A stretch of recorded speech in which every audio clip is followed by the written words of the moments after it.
नमस्कार, मैं रघुनाथ प्रसाद आज चर्चा कर रहा हूँ इलेक्टरल बॉन्ड और कैश डोनेशंस जो पॉलिटिकल पार्टीज ऑफ इंडिया को दिए जाते हैं। वर्ष 2017 के बजट में घोषणा की गई थी कि राजनीतिक दलों को चंदे के मामले में फेयरनेस लाने के लिए, पारदर्शिता लाने के लिए आवश्यक है कुछ कार्रवाइयों की, और इसके तहत वर्ष 2018 में एक स्कीम आया, इलेक्टरल बॉन्ड स्कीम।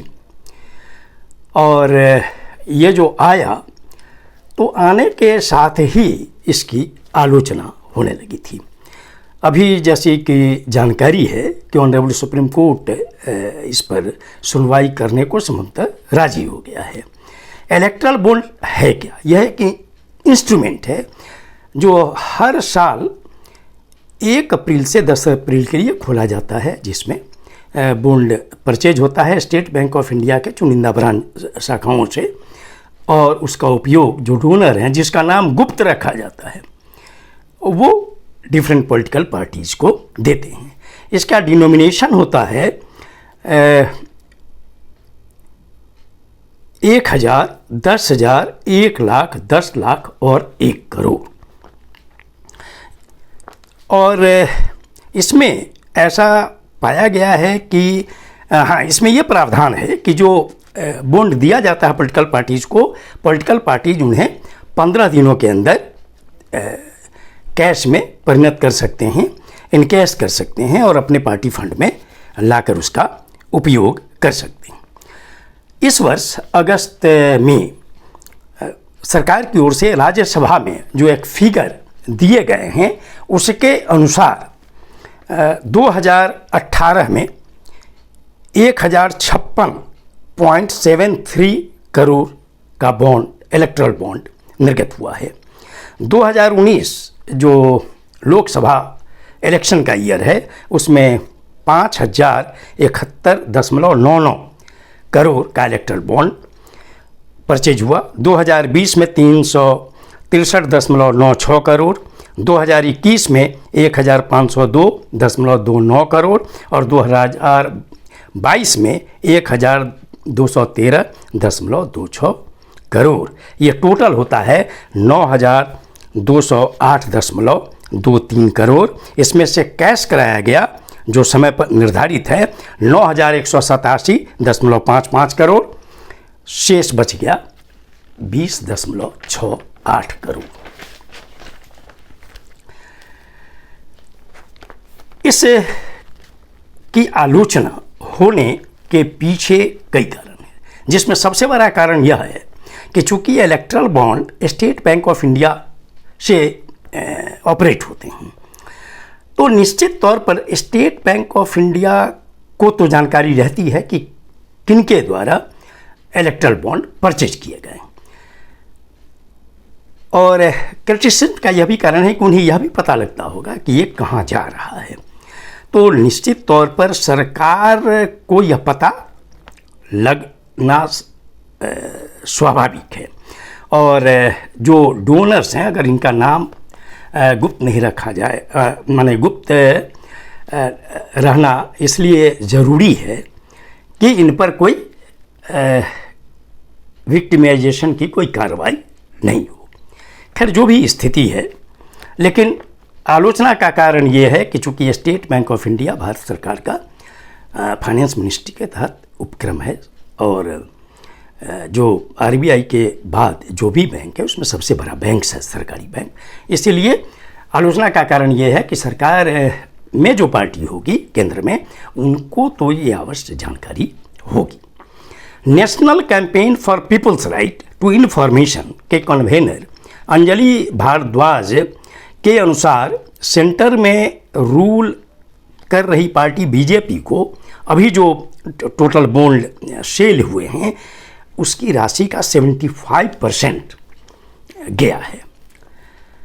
ये उनका रिपोर्ट है, और तो इसका मतलब यह हुआ कि 75% सिर्फ केंद्र की रूलिंग पार्टी को मिल गया और 25% में ऑपोजिशन की सभी पार्टियों को, चाहे वो नेशनल पार्टीज हों या स्टेट पार्टीज हों या अन्य जो पार्टीज हैं रजिस्टर्ड, उनको मिला होगा। निश्चित तौर पर चूँकि भारत में लोकतंत्र है, चुनाव सभी पार्टियों को लड़ना है और चुनाव लड़ने के लिए उनको राशि चाहिए, और यह राशि चंदे से ही आएगी या सदस्यता अभियान से आएगी। अब जो परिस्थिति है राजनीति की कि सदस्यता अभियान से उतनी बड़ी राशि नहीं आ सकती है जिससे लोकसभा और विभिन्न राज्यों की विधानसभाओं के चुनाव लड़े जा सकें। तो ये जो 75% और 25% का रेशियो है, यही सिद्ध कर दे रहा है कि जो उद्देश्य सोचा गया था कि इसमें पारदर्शिता रहेगी, ये पारदर्शिता तो दिखती नहीं है।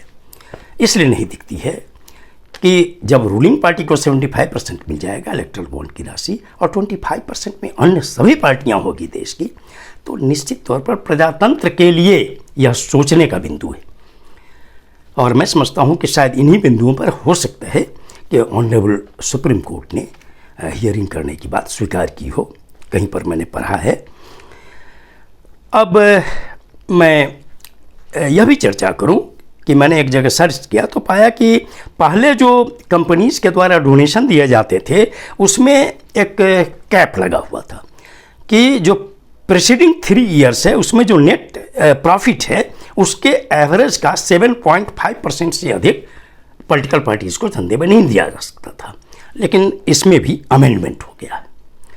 कल मैंने देखा कि भारत निर्वाचन आयोग के मुख्य चुनाव आयुक्त ने एक पत्र लिखा है भारत सरकार को कि जो नगद राशि चंदे में दी जाती है उसमें काला धन को रोकने के लिए आवश्यक है कि ये जो नगद राशि 20,000 रुपये की है उसको 2,000 घटा कर दिया जाए। मैं इस पर कुछ टिप्पणी नहीं करना चाहता, लेकिन मैं समझता हूँ कि पूरे देश की जनता यह चाहेगी।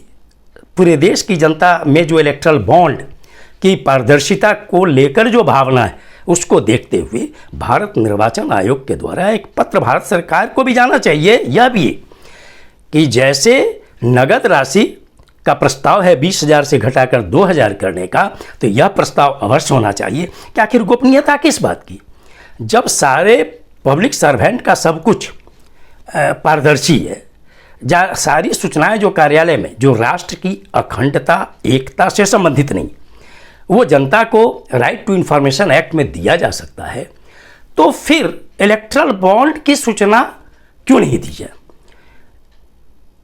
भारत निर्वाचन आयोग को एक पत्र लिखना चाहिए कि इसमें भारत सरकार को निश्चित तौर पर अमेंडमेंट करना चाहिए कि इलेक्ट्रल बॉन्ड के मार्फत जो भी राशि पॉलिटिकल पार्टीज को दी जाए वह पब्लिक डोमेन में आना चाहिए, तभी पारदर्शिता होगी और भारतीय लोकतंत्र के लिए यह स्वच्छ चीज होगी और भारतीय लोकतंत्र में मजबूती के लिए, उसको सुदृढ़ करने के लिए और हेल्दी डेमोक्रेसी के लिए यह आवश्यक है। चूँकि इलेक्ट्रल बॉन्ड की बहुत ज़्यादा आलोचना हो रही है, इस पर रास्ता भारत निर्वाचन आयोग और भारत सरकार को निश्चित निकालना ही चाहिए।